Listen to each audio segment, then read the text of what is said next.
ရုံးမြင့်တန်ကြားပရိသတ်များရှင်မြန်မာတို့ရဲ့12လရာသီမှာတစောင်းမုံလဟာအထမမြောက်လဖြစ်ပြီးတစောင်းမုံမှာတစောင်းမုံဟုရေးသားသုံးလုံးလာကြကမီးရှုမိတိုင်စီမီများထွန်းညှိတောက်ပတဲ့လလည်းဖြစ်ပါတယ်တစောင်းမုံလဟာဗုဒ္ဓဘာသာဝင်တို့ရဲ့ထူးခြားတဲ့လတစ်လဖြစ်ပြီးပျော်ဝဲရွှင်ပွဲအလှူပွဲများနဲ့နိုင်ငံတွင်းလုံးအထူးစီကားလာတဲ့အခါသမယဖြစ်ပါတယ်ခဝဲပွင့်နှုံတစောင်းမုံခဝဲလှိုင်လှိုင်တစောင်းနိုင်လို့ရှေးဆဆိုများကဆက်ဆိုခဲ့ကြတဲ့အတိုင်းပဲခူးမြို့သူမြို့သားများရဲ့တစောင်းနိုင်ပွဲတော်ကြီးကတော့ဖြင့်ကောင်းမှုကုသိုလ်များလှိုင်လှိုင်ဂီတတန်စင်တေးသင်းများနဲ့စီမီများထိန်ထိန်လင်းခဲ့တဲ့ပဲခူးမြို့တစောင်းနိုင်ပွဲကြီးကတက်တေပြဖော်ညွှန်းလျက်ရှိတာကိုတင်ဆက်ပေးကြပါရရှင်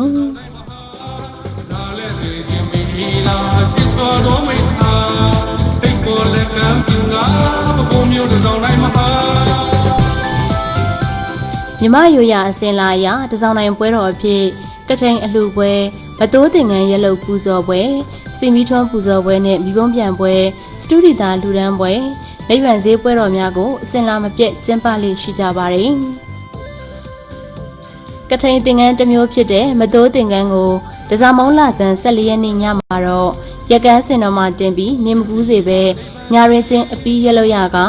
အာယောတက်မီမြတ်စွာဘုရားအားပူဇော်ရတဲ့သင်္ကန်းဖြစ်တာကြောင့်မတိုးသင်္ကန်းဟုခေါ်ဆိုကြောင်းလေးလာမှတ်သားသိရှိရပါတယ်။တစားမုံလာမှာမြမရိုးရအစင်လာရတကူကြီးဖျားများမှာမတိုးသင်္ကန်းရလို့ပူဇော်ပွဲများကိုကျင်းပလေရှိကြကတစားမုံလာဆန်14ရက်နေ့ညပိုင်းနဲ့တစားမုံလာပြည့်နေ့တို့မှာပဲခူးမြို့စံတော်ရှင်ဆုတောင်းပြည့်ရွှေမော်တော်စေတော်မြတ်ကြီးရဲ့မတိုးရွှေကြသင်္ကန်းရက်လုတ်ခြင်းကိုရက်ကန်းစင်တော်90နဲ့ရင်မတော်ပေါ်မှာရက်လုတ်ပြီးလူရန်ပူဇော်ခဲ့ကြပါတယ်။တစားမုံလာပြည့်နေ့မနေ့အစောပိုင်းမှာတော့ရွှေမော်တော်စေတော်မြတ်ကြီးကိုမတိုးရွှေကြသင်္ကန်း9တဲ့ဖြင့်လက်ရရည်3ချိန်လှည့်လည်ပြီးဇေယီတော်ဇောင်းနှများရှိမြတ်စွာဘုရားအားကပ်လူပူဇော်ခဲ့ကြသလို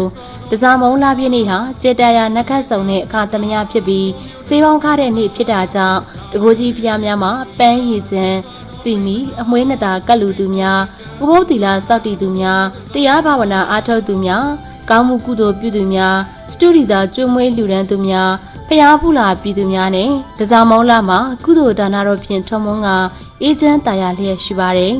မင်္ဂလာကျက်တည်ပေါင်ခညောင်းလာတဲ့တစောင်းနိုင်လာပြည့်နေ့မှာတော့ပဲခူးမြို့တစ်မြို့လုံးလှူဒန်းမှုဒါနကုသိုလ်ကောင်းမှုတို့ဖြင့်ထုံလွှမ်းလျက်ရှိပါတယ်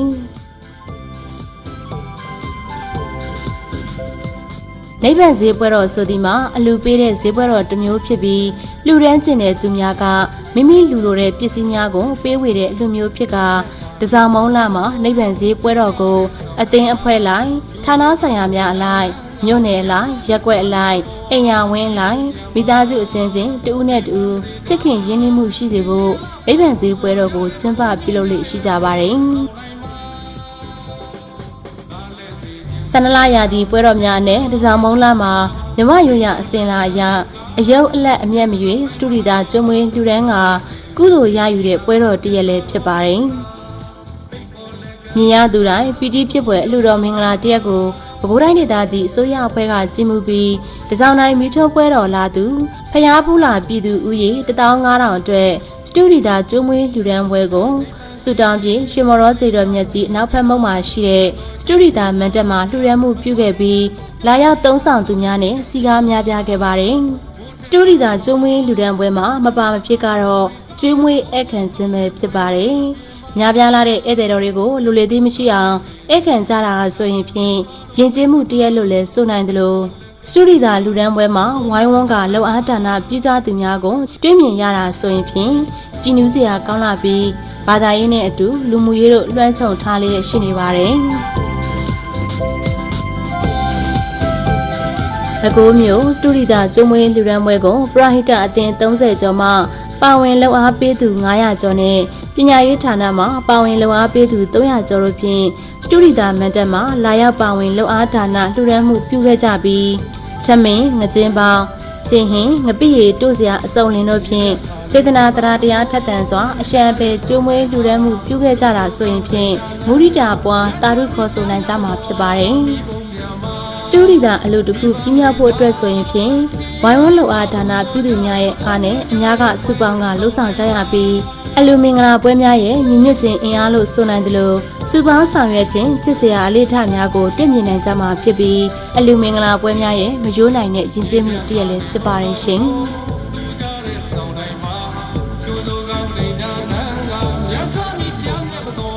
တကြမုံလာပြည့်နေ့ညမှာတော့တာရိန်သာလက်ပြည်မှာတည်ထားတဲ့ဆူနာမီစေရီတော်ကိုရည်မှန်းပြီးစီမီးများလျှက်စစ်မီးများထွန်းညှိပူဇော်ခြင်းမီးရှူးမြွေးများပြစ်ဖောက်ခြင်း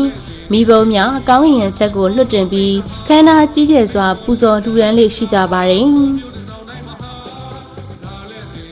ပဲခူးတိုင်းဒေသကြီးမြမရွရတစောင်းတိုင်းမီထွန်းပွဲတော်ရက်အတွင်းဖျားဖူးလာပြည်သူများစိတ်ပန်းဖြည့်စေဖို့အတွက်ရှင်မော်တော်ဖျားလန်းတစ်ချောင်းမှာအလှဆင်မိဘုံများမီးလာဆင်အယုတ်များရောင်စုံမီးများဖြင့်လှပစွာထွန်းညှိကပျော်ရွှင်စေရန်ကစားကွင်းများလည်းပါဝင်ပြီးတိုင်းဒေသကြီးရဲ့ဒေသထွက်ကုန်များကိုဈေးနှုန်းသက်သာစွာဖြင့်MSME ထုတ်ကုန်အယောင်းဆိုင်ကမ်းများမုတ်ဈေးတန်းများလူသုံးကုန်ပစ္စည်းအယောင်းဆိုင်များကိုလည်းခင်းချင်းပြသရောင်းချပေးနေလျက်ရှိကဈေးဝယ်သူများပွဲဈေးတန်းတစ်လျှောက်မှာအလှတက်ပုံရိုက်ကူးသူများလာရောက်လည်ပတ်သူများနဲ့အေဂျင့်ပျော်ရွှင်စွာစီကားလျက်ရှိပါတယ်။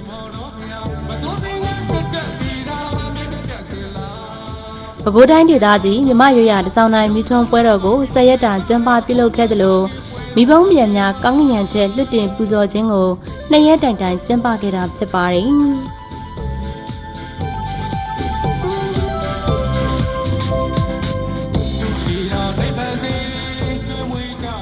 ပဲခူးမြို့မြမရွရတစောင်းတိုင်းမီထွန်းပွဲတော်မိဘုံပြန်လွတ်တင်ပူဇော်ပွဲမှာနေမိဘုံပြန်ရုပ်အလှများအထိမ်းအမှတ်ရုပ်ပုံမီးအောင်ဆုံးပါစိတ်နှပန်းမိဘုံပြန်များမိဘုံပြန်အသေးလုံးများနဲ့မီရှူမီးများကိုတပြိုင်နက်တည်းကောင်းကင်ချက်ကိုလွတ်တင်ပူဇော်ခဲ့ကြတာဆိုရင်ဖြင့်ချစ်ကြည်ရင်းနှီးမှုပူးပေါင်းလှုပ်ဆောင်မှုတို့ဖြင့်ကောင်းကင်ချက်မှာစီမီးများထိန်ထိန်လင်းစေခဲ့ပါတယ်။စိတ်နှပန်းမိဘုံကြီးနားမှာတော့မိဘုံပြည့်ငယ်တို့ဝင်းရံထားတဲ့မီးရောင်စုံလင်းတန်းများမှာရွှေမော်တော်စိတ်တော်ကိုဥခိုက်ကညွတ်တွားပူဇော်နေလျက်ရှိတာဆိုရင်ဖြင့်မြင်ရသူတို့ရဲ့စိတ်နှလုံးဝဲအေးချမ်းတာယာစေတာအမှန်ပါပဲရှင်။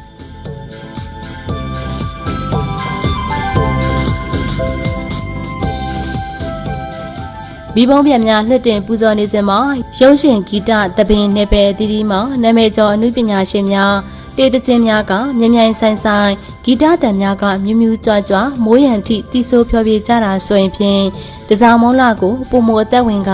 စီကားတိုက်မြိုက်ပျော်ရွှင်စေခဲ့ပါတယ်ရှင်။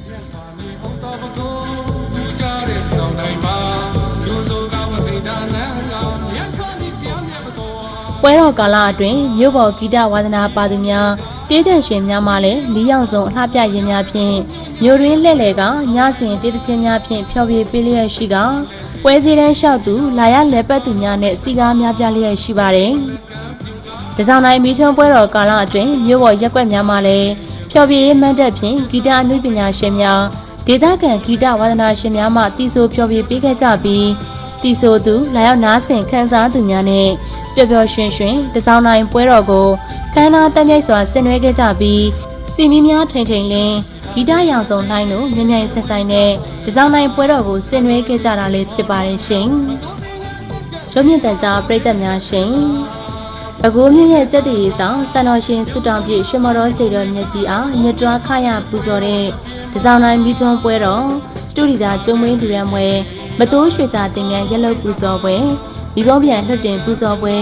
ဂီတဖျော်ဖြေပွဲမြင်ကွင်းများမှသည်စုပေါင်းဆောင်ရွက်ခြင်းအလေးအထားများညီညွတ်ခြင်းအင်အားများအေးချမ်းမှုခန္ဓာမှုပျော်ရွှင်မှုများနဲ့ချစ်ကြည်ရင်းနှီးမှုများကိုတွေ့မြင်ခံစားကြရမှာလည်းဖြစ်ပါကြောင်းမြမရွရတစောင်းတိုင်းပွဲတော်ခန္ဓာစွာကျင်းပခဲ့ခြင်းအားပဲခူးမြို့အလှတစောင်းတိုင်းညလို့ညှိုးဆိုတင်စားက